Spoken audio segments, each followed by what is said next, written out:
Asanteni. Tumekutana hapa leo kwa ajili ya kushiriki semina ya wanahisa wa benki ya CRDB pamoja na mkutano mkuu wa 30 wa benki hii ambao utaanza kesho. Napenda nianze nami kwa kumshukuru sana Mwenyezi Mungu kwa kutuwezesha kushiriki katika tukio hili tukiwa wenye afya njema. Napenda pia kutumia fursa hii kuishukuru bodi ya wakurugenzi na management ya benki ya CRDB kwa kunialika ili kuungana nanyi katika tukio hili kubwa na la kihistoria. Kazi, mageuzi na mafanikio makubwa ya benki ya CRDB katika kipindi cha miaka 30 ni hatua kubwa na ya kujivunia, na hasa katika mazingira ya sasa yenye ushindani mkubwa katika tasnia ya benki pamoja na dhoruba katika uchumi wa dunia. Kwa hiyo nawapongeza CRDB kwa mafanikio mengi na pia wanahisa wote kwa kuwa chachu na sehemu muhimu ya kufanikisha safari hii ya miongo mitatu. Waheshimiwa viongozi, wanahisa na wageni waalikwa, wote tunafahamu sekta ya fedha ni miongoni mwa sekta wezeshi katika uchumi kote duniani. Lakini pia maendeleo ya sekta hii yanaakisi afya ya uchumi wa taifa, ustawi wa wananchi na uwezo wa nchi kujitegemea. Na kutokana na umuhimu huo, serikali ya awamu ya 6 imejizatiti kuhakikisha kuwa sekta hii inaendelea kutoa mchango mkubwa katika maendeleo ya nchi yetu. Na katika kuimarisha sekta ya fedha, serikali imeboresha sera na kuweka mifumo madhubuti, imejenga miundombinu wezeshi na imeendelea kukuza uchumi wa nchi na kipato cha wananchi. Lakini pia yamekuwepo mageuzi ya kisera na kisheria. Serikali imepitisha sheria ya mabenki na taasisi za fedha sura ile ya 342 ili kuweka msingi imara wa kisheria kwa uendeshaji wa benki na taasisi nyingine za kifedha nchini. Kadhalika, serikali imetengeneza sera mbalimbali zikiwemo sera ya taifa ya huduma ndogo ya fedha ya mwaka 2000, mpango wa taifa wa huduma jumuishi za fedha awamu ya kwanza 2014 mpaka 2016 na awamu ya pili 2018 mpaka 2022 na awamu ya tatu 2023 mpaka 2028. Lakini pia kuna mpango wa taifa wa elimu ya fedha wa mwaka 2016 mpaka mwaka 2020. Kuna programu ya kutoa elimu ya fedha kwa umma 2021-22 mpaka 2025-26. Tuna sera ya taifa ya huduma ndogo za fedha ya mwaka 2017, mpango mkuu wa maendeleo ya sekta ya fedha 2021 hadi 2029-30 na sheria ya taifa ya huduma ndogo za fedha ya mwaka 2018. Pamoja na hatua hiyo, serikali imeendelea kuwekeza katika mifumo na miundombinu wezeshi ikiwemo nishati na tehama kwa ustawi wa sekta ya fedha. Waheshimiwa viongozi, wanahisa na wageni waalikwa, matokeo ya kuwepo kwa mazingira hayo wezeshi yameongeza ushindani na ufanisi katika sekta ya benki nchini pamoja na kuzifanya huduma za fedha kuwa jumuishi na endelevu. Aidha, katika miongo mitatu iliyopita tumeshuhudia ubunifu wa benki zetu na CRDB ikiwa mstari wa mbele kabisa katika teknolojia ambao umeleta mapinduzi makubwa katika sekta ya benki katika taifa letu. Tumeshaambiwa hapa na mkurugenzi mtendaji juu ya kuanzishwa kwa huduma za kibenki za kielektroniki kama vile benki kwa njia ya simu, mobile banking, benki mtandaoni, internet banking, miamala ya kielektroniki ambayo imerahisisha na kuongeza kwa kiasi kikubwa upatikanaji wa huduma za benki, ikiwemo kuyafikia maeneo yaliyo pembezoni. Ripoti za Finscope zinathibitisha kuongezeka kwa kiasi kikubwa kwa ujumuishi wa huduma za kifedha kwa watu wazima kutoka 9% mwaka 2006 hadi 65% mwaka 2017 na 72% mwaka 2025. Na kwa ujumla maendeleo hayo yameleta matokeo chanya katika sekta ya fedha, ikiwemo ukuaji wa sekta hii kwa ujumla wake kutoka 3.1% mwaka 2020 hadi 16.4% mwaka jana 2024. Lakini pia ukuaji wa mikopo kwa sekta binafsi ambao umeongezeka kufikia 14% kwa mwaka ulioishia mwezi wa 3 mwaka huu, ikilinganishwa na 8.6% katika kipindi kama hicho mwaka 2020. Waheshimiwa viongozi, wanahisa na wageni waalikwa, mafanikio ya benki ya CRDB katika kipindi cha miaka 30 iliyopita yako wazi na yameelezwa vizuri na mkurugenzi mtendaji, kijana mahiri kabisa, na nisingependa kuyarudia.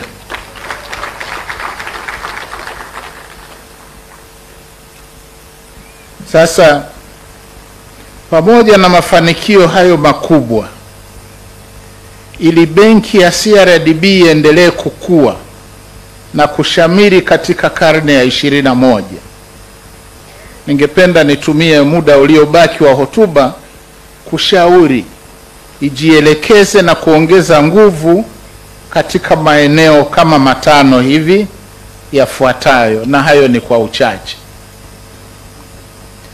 La kwanza ni kuendelea kufanya mageuzi ya kiteknolojia kwa kuongeza matumizi ya huduma za kimtandao ili kuongeza ufanisi, usalama na ushindani. Na hii inajumuisha ushirikiano na wadau wa teknolojia ya fedha ili kubuni bidhaa na huduma zenye ubora.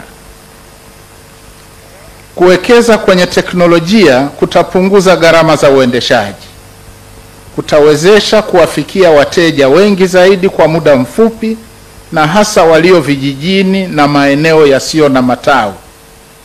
Na kwa watu wenye kipato cha chini au wasioweza kufungua akaunti za kawaida, hao wataweza kupata huduma kwa njia rahisi zaidi. Aidha, ili kunufaika na teknolojia ni muhimu kuwa na rasilimali watu yenye ustadi katika tehama. Lakini vile vile katika miaka ijayo, matumizi ya akili mnemba katika tasnia ya benki yanatarajiwa kuleta mageuzi makubwa na kufungua fursa mpya. Na kulingana na utafiti wa OECD wa mwaka 2020, kazi na tasnia ya benki na bima nyingi zinaelezwa kuwa zitafanyika na roboti na akili mnemba. Kwa hiyo ni vema benki ya CRDB ijipange vizuri zaidi kuanzia sasa kutumia fursa zinazoibuka kutokana na matumizi ya akili mnemba. Hilo jambo la kwanza. Nawapongeza sana kwa jitihada ambazo mmefanya katika eneo hili, lakini tunakokwenda tunahitaji jitihada zaidi.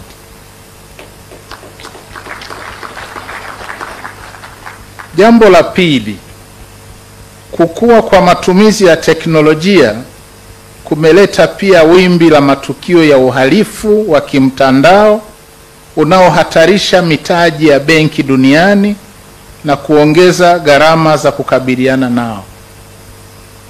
Na kutokana na hilo, usalama wa benki ya CRDB pia unaweza kuhatarishwa na mwitikio wake mkubwa katika matumizi ya tehama.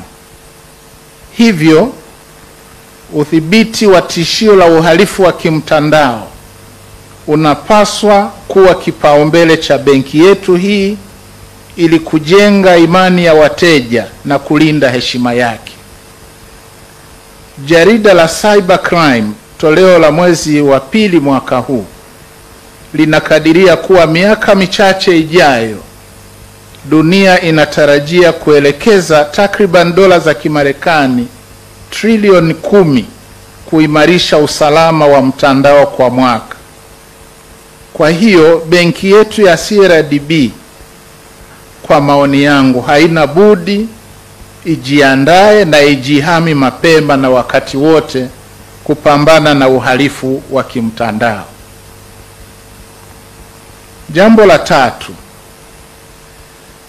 rasilimali za mtandaoni, kwa Kiingereza wanaita digital assets, pamoja na teknolojia ya blockchain ni miongoni mwa mageuzi makubwa katika sekta ya fedha duniani. Hivyo mabenki ikiwemo CRDB yanahitaji kuangalia namna bora ya kujumuisha mageuzi hayo ya kifedha katika orodha ya huduma zake. Jambo la 4 ambalo napendekeza kwenu board na management ni kwamba management ya vihatarishi na hitaji la kuzingatia kanuni za kifedha za kimataifa, hili nalo inabidi liangaliwe. Na sababu yake ni kuwa matumizi makubwa ya teknolojia yanaondoa mipaka ya kijiografia na hivyo kuunganisha huduma za fedha duniani. Sasa hii inazitaka benki kuu, lakini pia Tanzania Bankers Association wapitie sheria na kanuni zinazosimamia sekta ya fedha kimataifa, lakini pia ndani ya taifa letu, ili kuweza kulinda na kuepuka hatari za kupoteza rasilimali. Jambo la 5 ni kuhusu ulinzi na uhifadhi wa mazingira. Nitangulize pongezi kwa benki ya CRDB kwa kazi nzuri ambayo imefanya katika eneo hili hadi sasa. Lakini kwa ukubwa wa tatizo tulilo nalo la uhifadhi wa mazingira, mabenki yamekuwa ni sehemu muhimu ya kutekeleza mkataba wa Paris kwa kuwezesha upatikanaji wa rasilimali muhimu katika jitihada hizo. Na kwa mantiki hiyo, mabenki yanahitaji kuangalia uwezekano wa kuunganisha nguvu kwa kuwa na miradi ya pamoja na taasisi nyingine za fedha ili kupata kiwango kikubwa zaidi cha fedha kuziba pengo la ufadhili wa miradi ya mazingira ambalo kwa kweli ni kubwa sana. Na ni matumaini yangu kuwa benki ya CRDB chini ya mwavuli wa Tanzania Bankers Association mtazingatia pia hii ajenda, kama ambavyo tayari mmekuwa kinara katika swala la hati fungani ya kijani. Tapata uwekezaji. Mheshimiwa mgeni rasmi, muda sio mrefu nimefanya taarifa yangu fupi. Tunapoongelea katika miaka 30 na tunaangalia katika ukanda wa hapa Afrika, kwa maana Tanzania na East Africa, lakini na baadaye, kwa miaka 30 teknolojia imeendelea kuwa nguzo ya mafanikio ya benki yetu ndani na nje ya Tanzania. Mwaka 2012 tulivunja rekodi kwa kuwa benki ya kwanza kwenda Burundi. Na hii ni wapongeze sana wakurugenzi wa bodi walio staafu, waliopo, na management kwa maamuzi magumu na makubwa ya kuwekeza nje ya nchi. Mheshimiwa rasmi, tunajivunia sana maamuzi haya, yalikuwa ni sahihi sana, kwani wana Burundi wanaiona Tanzania kama sehemu tuna undugu karibu sana na tunapendwa kweli kweli. Na ndio maana tumeendelea kushukuru serikali na tunamshukuru balozi kuwepo siku ya leo kutuongoza. Mheshimiwa rasmi, mwaka 2023 tuina DRC Congo. Yote haya yanahitaji mtaji. Lakini naanza kusema kitu kimoja, Mheshimiwa rasmi, unapokuwa kiongozi, mkurugenzi mtendaji, tuna maono mengi, lakini bodi ya wakurugenzi ndio inayotoa dira na kubariki maono hayo. Kwa hiyo DRC haikuwa jambo dogo, na ukiangalia kwamba benki inatakiwa endelee kujikita zaidi hapa nchini kukuza mtaji. Niwashukuru sana bodi yangu chini ya Dr. Ali Lai kukubaliana na maamuzi haya ya kwenda DRC Congo. Hadi sasa tumeanza kufanya biashara Congo. Mwaka ambao tumefanya biashara mwaka mzima ni mwaka mmoja. Mwaka wa kwanza ilikuwa ni kukamilisha taratibu za ndani, lakini tumeona matunda yake. Na nikujulishe Mheshimiwa rasmi, tulianzia Lubumbashi ambako tuna matawi mawili, lakini sasa hivi tuna mini head office nyingine Kinshasa na branch Kinshasa. Tunaanza kujitanua na tuna imani ukwasi wa dola utakuwa sehemu ya taasisi ya kuchangia katika kuleta dola nchini. Hii ni Arusha Kondo Hotel, hoteli ya kisasa iliyopo Kaloleni katikati ya jiji la Arusha. Muonekano wake ni wa meli iliyobeba kila kitu. Namba 1, kuna maduka ya biashara. Namba 2, ofisi za taasisi mbalimbali. Namba 3, ndo hoteli yenyewe sasa. Hapa utahudumiwa na wahudumu nadhifu wenye taaluma na kazi yao. Kwa ajili ya usalama, milango yote inafunguliwa kwa kadi maalum zinazotumia umeme. Ukiwa ndani ya hoteli, unaweza kuona mji wa Arusha vizuri na kupata upepo mwanana kutoka katika vilima vya Mlima Meru. Kuna sehemu tulivu kwa ajili ya kupata chakula kizuri kilichopikwa hapa kutokana na oda yako. Arusha Kondo Hoteli inakukaribisha kuja kupumzika hapa. Kwa mawasiliano zaidi, arushakondohotel@gmail.com. Simu 0747 705 090 na 0676 705 090.